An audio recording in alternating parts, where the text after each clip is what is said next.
Welcome to Procreate. This is where you find it.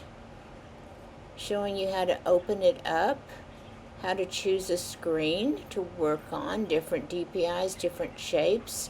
It comes up automatically for you. This is the brush tool.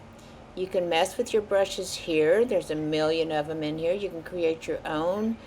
These sliders on the side determine the size and the opacity just by scrolling them up and down. You can see that right there.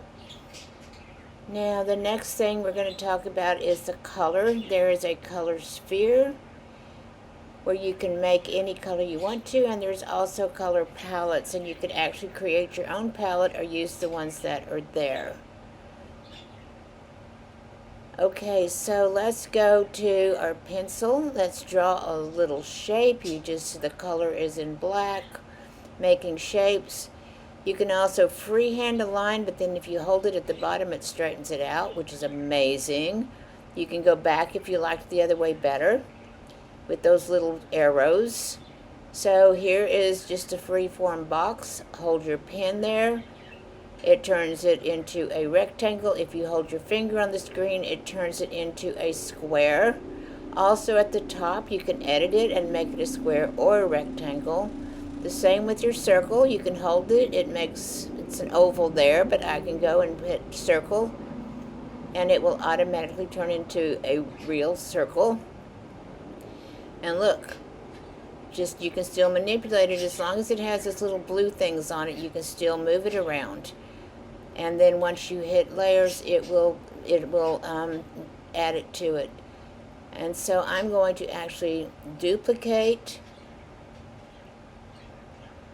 And you can see, you can play up here with your layers. You can add a layer.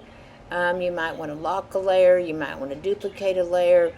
Whichever layer is highlighted is the one you're working on. In this one, we're going to add a photo.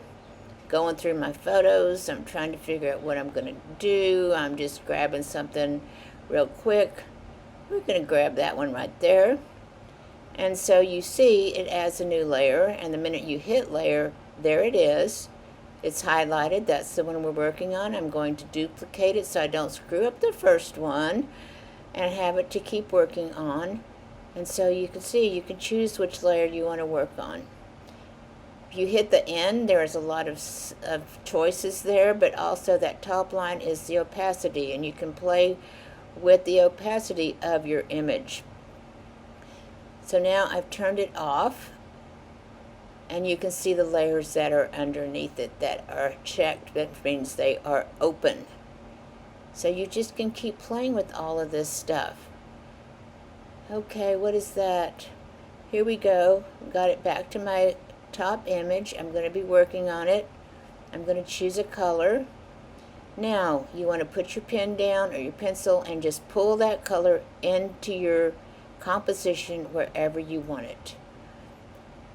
Okay, I need another color, so I'm going to come up. I'm going to get my favorite yellow-green. You can see, you can play on the sphere, how yellow I make it, how dark I make it, and I will pull that into another shape.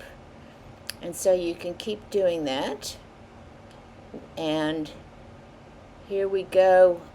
If you go out and you just hit on the image, you can go invert, and it changes into its complements, which is lots of fun to play with. And so now I'm going to show you how to set up your grid on the picture. You can do opacity, and then you want to play with the size, and you can play with it. We're going to make our pieces 4 by 5, so I've actually made it 4. You can actually pull it up and down so you line it up perfectly so you can actually see what's in each square. That's very handy, and it stays on that layer. And now what are we doing here? We are actually going to put a background in. One of the things that notice on a photograph is that because this is a fabric in the photograph, it doesn't go on as smoothly, just so you know. All right, I'm filling it in as best I can at this point. But up there at the top, Well, you see there'll be a little line when you pull color in. I'm going to change it now to a pink. I'm going to pull it in and see that little line up there? That is a line that tells how much of that color is being put into your picture, and you can manipulate it.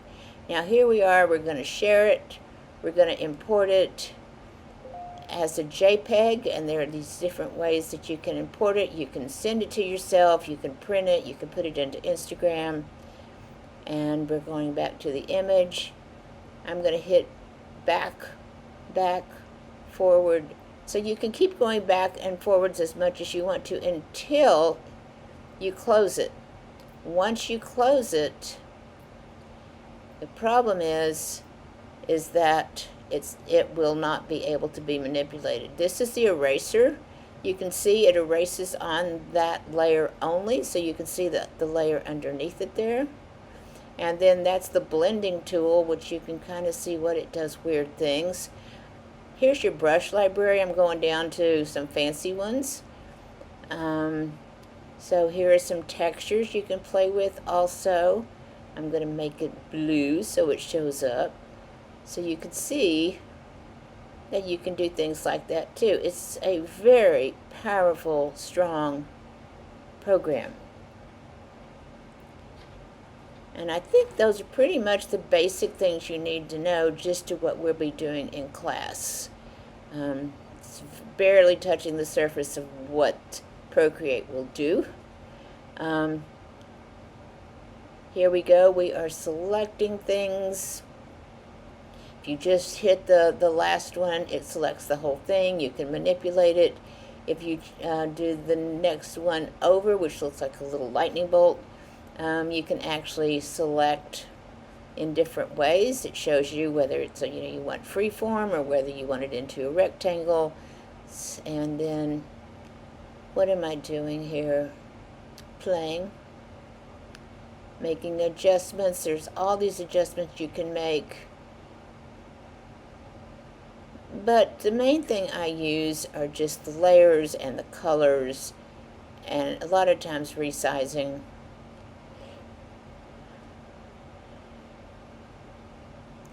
Going to pull some color in, and look, it wasn't open, so it tells me that I was not on the right layer in order to make something happen. So it lets you know that. Here we're going to put some more colors in, and we see we're just pulling them in. Don't linger, just pull the colors in and let your pencil go. And that's the way it works. Now I can also go up. I'm going to make this layer opaque, and you can see the layer underneath that way, and that creates some really interesting things. And so just play, just have fun.